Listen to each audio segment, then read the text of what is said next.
like you're not always going to, even if you're working your dream job, it's not always going to be a dream, right? There's going to be times where you're grinding a bit. Okay. When you want to accomplish things and get things, you're going to go through some pain and hardship to get there. And that's okay. But can you find enjoyment in that pain?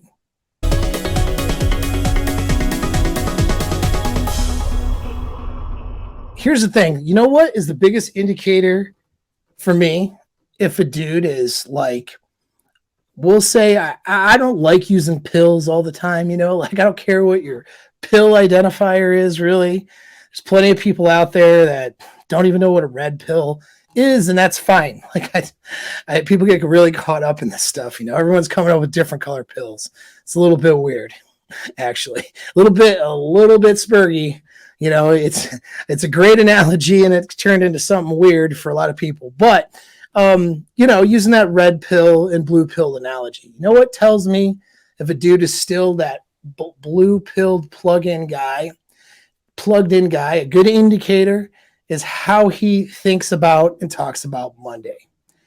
So think about the average, like blue pilled beta chump, usually married to someone who doesn't want to have sex with them, and is he's a nice dude. You like the guy, you want to see him do well, but he's just plugged in and he just doesn't. He's just living a life in a prison. He's living that life of misery. How that dude talks about Monday, that's what usually is an indicator for me on whether that guy is living like a blue-pilled slave or whether he is actually pursuing excellence and trying to make the most out of his existence here on this earth. Monday is my favorite day of the week. All right. Now, most people, though, look at Mondays like, oh, I got a case of the Mondays, like Office Space, right? Oh, someone's got a case of the Mondays. That's kind of how most people in the westernized world treat Mondays. Oh, back at the grind again on Monday, right? What does that mean, really?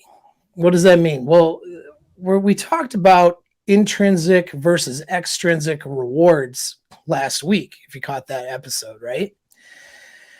What they're saying is, I am working and slaving at this job that I either hate, or I'm just not that excited about, so I can live for my evenings, weekends, and occasional vacation. That is the message that they're sending. And, of course, saving for retirement, right? That's what all the baby boomers did. And, why are we going on benders, right? And so, it's because people are doing that. Not that having like crazy awesome weekends aren't awesome. I live a life of having a real good time a lot. Now, I'm not into like crazy substances or anything, so I'm not railing coke off some chick's some stripper or anything like that. That's not my life. But I get to do a lot of crazy stuff, have some fun though, right? I've got a very full social life and schedule, and that's a good thing. All right, that's a good thing. But I want my Monday is still my favorite day. You know why?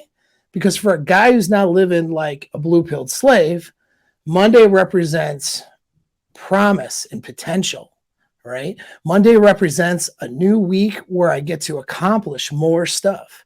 It's a fresh start where I get to see how much I can accomplish before people take their days off, most people, on that Saturday, Sunday. It's that way because I enjoy my work. And it was that way even when I wasn't doing this, right? I thoroughly enjoy what I do, helping men out, helping you guys out. It's like the best thing I could be doing, in my opinion. But it's not the only job I've ever had in life. I've had a series of other careers that I did well in them. It wasn't like I was, not doing well. And some of those things, like my real estate career, there were times it was pretty grueling. Especially during the spring, you're working these crazy hours, and it can be grueling. That said, though, I found a way to enjoy my work intrinsically, rewarding myself for the effort, not because I was focused on some goals and things I wanted to accomplish. And I knew that the things that I was doing, even the grind stuff, was getting me closer to those things. And it was part of the process.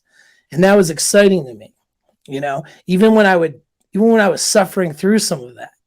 Because I know, like, you're not always going to, even if you're working your dream job, it's not always going to be a dream, right? There's going to be times where you're grinding a bit, okay? When you want to accomplish things and get things, you're going to go through some pain and hardship to get there. And that's okay. But can you find enjoyment in that pain? That's the question. And we used to say this all over the military, special operations world, as well as conventional forces. We're talking combat arms mostly here, right? Embrace the suck. I talked about embracing the suck.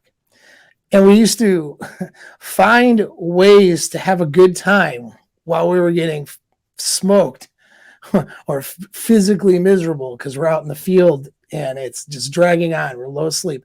We find a way to have positive attitude. Now, the special operations community, whether it's, pick any branch, any version, MARSOC, SEALs, CAG, Special Forces, whatever, Rangers, right? Any of them, they select for men who, I said men too, that's going to really trip people out. All the woke are going to be mad. Women can do it too now, blah, blah, blah. Okay, whatever. we know the reality behind that, don't we? But soldiers were selected for their ability to embrace the suck.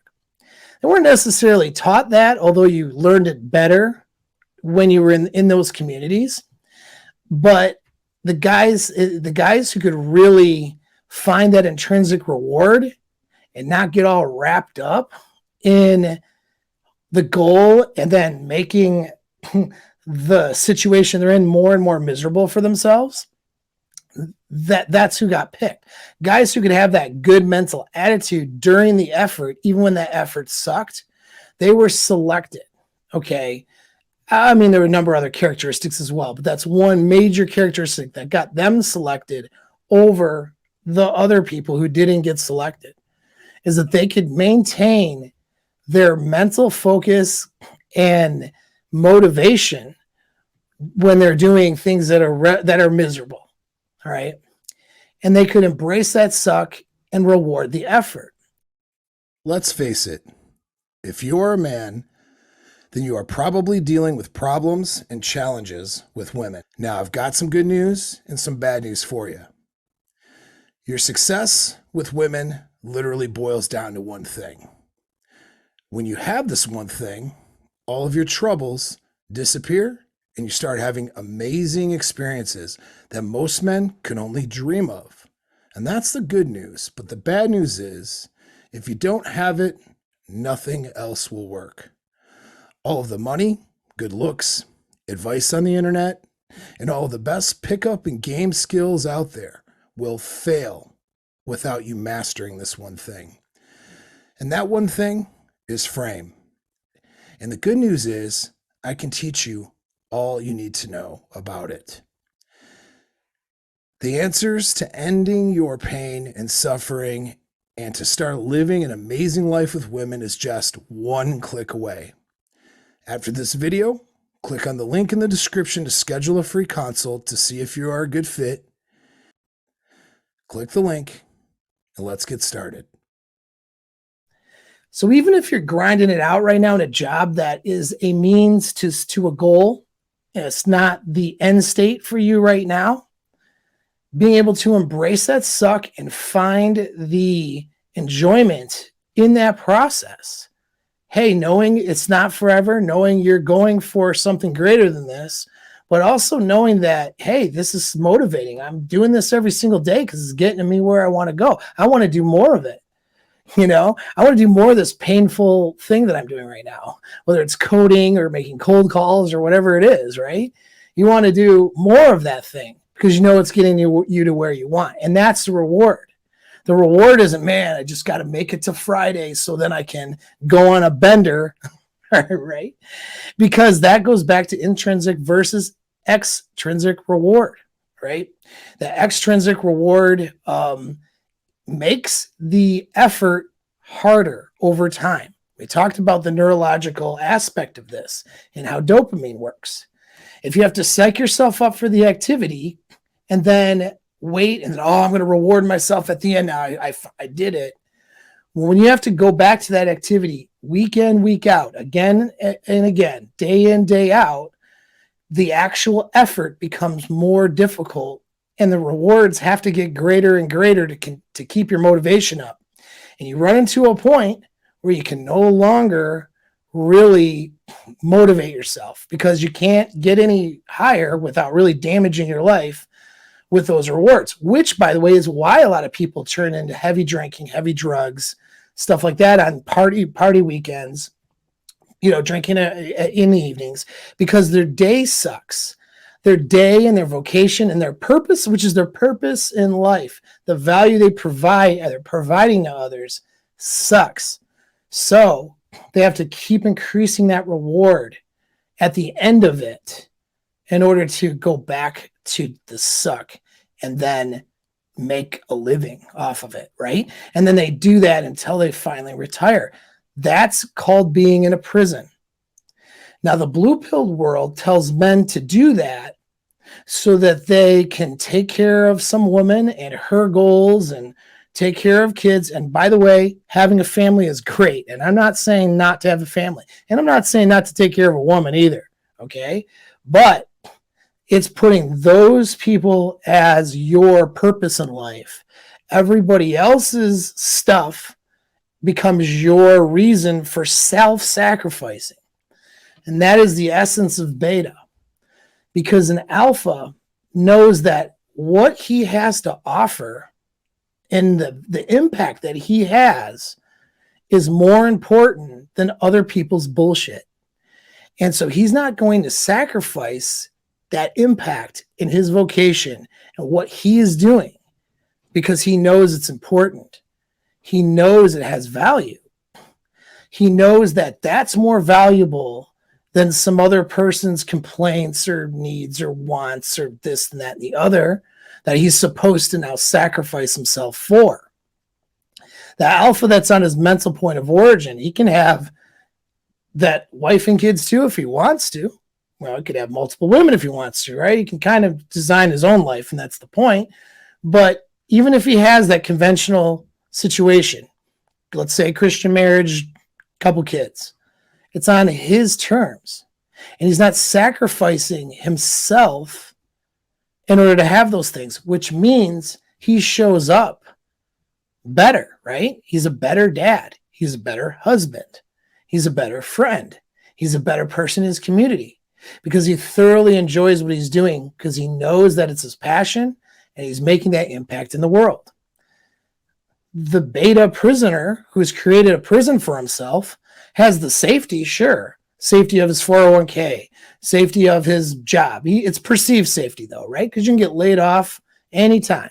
And today, companies don't take care of you. You're basically, even if you're hired in somewhere, you're a private contractor, basically, because they can let you go at any time. But these guys like the illusion of safety, so they create a prison around themselves, sacrifice their purpose for everyone else, and that's what they think makes them valuable, which means that they have already reserved or resolved themselves to be the weaker and less valuable of men in society. That bottom 80%, they've resolved themselves to be that, decided that's what I'm going to be now, and I'll take this job I don't like, but I'm going to do it for everybody else, right? And I'm not saying don't work and take a job that you don't like, of course. But are you taking a job you don't like because it's going to get you something that get you to where you want? Or are you taking it because you're sacrificing yourself for everybody else? Now, the guy that's sacrificing himself for everybody else, you know what he's doing? He's living for that quiet, little bit of, his television program or his Netflix special in the evening. He gets through the day so he can do that and have a beer. He gets through the week so he can, have his weekend or whatever. do whatever he can do on the weekend as long as his wife lets him. Right? And so these are people who are miserable. They're living in a prison that they've created. It's of their own design, and it shows. And they're the ones who show up going, oh, I go, it's Monday again, right? They're the ones who hate Mondays. They're the ones who don't like to wake up and get their day going. And they're the ones who are really going to suck you down if you let them influence you too much. And I'm not saying don't be friends with people because they're different than you, but just be aware, right? Be aware of these things and don't let them pull you into their reality of Monday sucks and can't wait till I take my vacation, next month. And, oh, what are your plans for this weekend? Well, I'm just going to fix up the house, but maybe I'll get to go and watch the game, right? That's the prison, the safe prison for people who are trying to find happiness in misery.